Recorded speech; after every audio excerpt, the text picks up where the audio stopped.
guys, King Kaiju here. Sorry for the weird angle and possibly obstructed audio, but today we're going to be doing a review, and this is a review on the beast of the Mesozoic, Zuniceratops. So I'm going to go into detail first. The detail on this figure is great. The scales are very, very nice. If you can see it on the camera, they're all individually sculpted and made. On the horns, they look really, really incredible. On the frill, on the neck, on the beak. Once we go down to the legs, that incredible detail runs through with some feet that have painted toenails, which is pretty unexpected, probably because I'm so used to Mattel, but glad that they did that. The back legs are just as well made. There's a couple paint slops here and there, but it's not that noticeable. Onto the tail, it looks just as nice.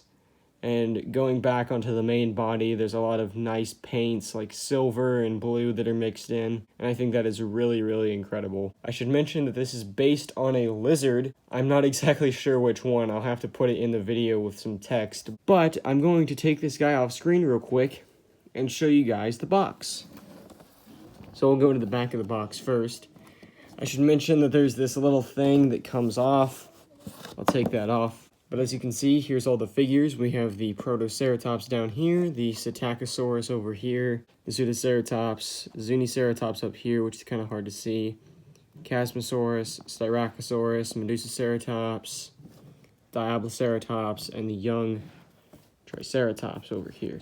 But yeah, it's nice. The side of the box, we just get a glance in. This side, we get their nice logo. Top of the box is the same with Beast of the Mesozoic on it, Ceratopsian line, of course. Underneath the box, list of the people who did it, some legal stuff, and this comes on the front of the box, and this is how it would look when you first get it, but of course there would be a Zuniceratops figure in there. So moving that back with the Zuniceratops figure, it's nice that they did include that, but there's also something else in there. This card, this very, very nice card, which is basically an exact copy of this image right here. There's a couple of facts about Zuniceratops on the back with a nice image of the figure. So you guys can, if you can, read that. But the front of the card looks really, really nice. I'm glad that they did this. They didn't have to, but they did. There's also like a card packet explaining what you should do with the figure. You can heat it up, or I believe it said brush it with a hairdryer, and then you can pop the tail on, which is what I did, and I also put that hairdryer over the rest of its body, making it nice and able to move properly without it being stiff and me worrying that it's going to break. So that's very nice. But moving on to the actual figure itself, we'll go over a couple things about it, like the articulation. So first, the head and neck can move, and when you put those both into action, they can look very nice. The mouth can open and close. When you open it, it's about that far. When you close it, it closes about that far. The midsection can move. Mine is a bit stiff, but I won't really be moving that section anyways. Tail can move. Legs can move here at the knee, but mine are still a bit stiff. At the ankle and at the foot. And that also works for this leg as well, except take that ankle pivot out of there. The foot can move, leg can move. Mine are still a bit stiff, but that's about how far it can kick up.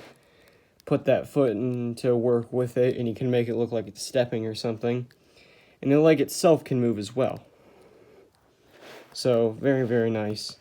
And when you put all four legs down, or even keep one up if you want to, it looks very, very nice. So on the box, it says specifically it has 19 points of articulation, which is very, very nice. There's not a ton of articulated dinosaur figures out there, so I'm glad Beast of the Mesozoic does that, because this is This is incredible. Now, a couple things that I would recommend to people. This guy can scuff decently easy. I'm not sure if it was just a copy that I got, or maybe this is with other people as well, but as you can see there on the frill, it does have a little scuff mark right where my fingernail is. And there's also a couple on the nose, if you guys can see that. There's one right there, and there's one at the back, but I'm not sure if you guys can see that well. But yeah, that would be my biggest complaint. This guy does scuff relatively easily. And I just got him out of the packaging, so I'd recommend people be very, very careful with these and don't move them around too much. Maybe this is just my copy. Maybe it just has a problem. Yeah, not the best thing to have happen to your figure. Now, something else people might want to take into consideration is the price. These guys are incredibly pricey. The Zuniceratops is the least expensive in the line, and it is about $30, which is a lot of money. Considering like a Mattel figure, you could probably get something for half the money that's about twice as big. So that's my recommendation to people out there. If you want to spend a lot of money and you want high quality and detail, get the Beast in the Mesozoic. If you want something for a bit cheaper, maybe go for Mattel. Speaking of them, let's do some size comparisons with a couple Mattel figures. I'll do one with a human first, Chris Pratt or Owen. And these guys scale relatively okay together. I'm not sure how accurate it is, but it says on the box here that Zuniceratops is about 11.5 feet long, and when measuring it out, it goes to about that. Owen comes to about the midsection, and yeah, 2 Owens is about as long as the Zuniceratops, and I don't know how tall Chris Pratt is, but I'd say that's probably close. 11.5 feet, that lines up pretty well with him. Height, though, I'm not very sure. The Zuniceratops is close to about the height of Chris Pratt, so, or the Owen figure, I should say. But, yeah, that's just a little size comparison some people might have. If you don't, though, I can compare him to some other figures. Okay, comparing him to some other dinosaur companies. Here is the Postosuchus from Safari Limited. Here is some sort of raptor from Schleich. I'm not sure if the camera will pick this guy up because he's pretty small, but the Safari Doedicurus.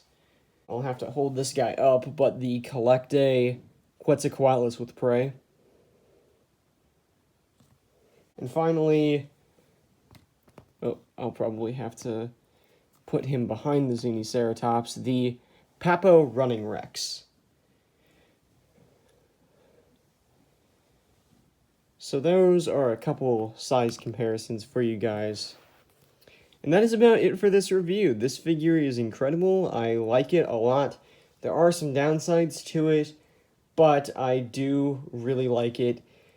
I would probably say if you want something like this, buy it. If it's something that you would probably enjoy, definitely get it. If you don't like it, however, don't get it. If this doesn't seem like something for you, I'd recommend to skip. But thank you all for watching, and I will see you in the next video.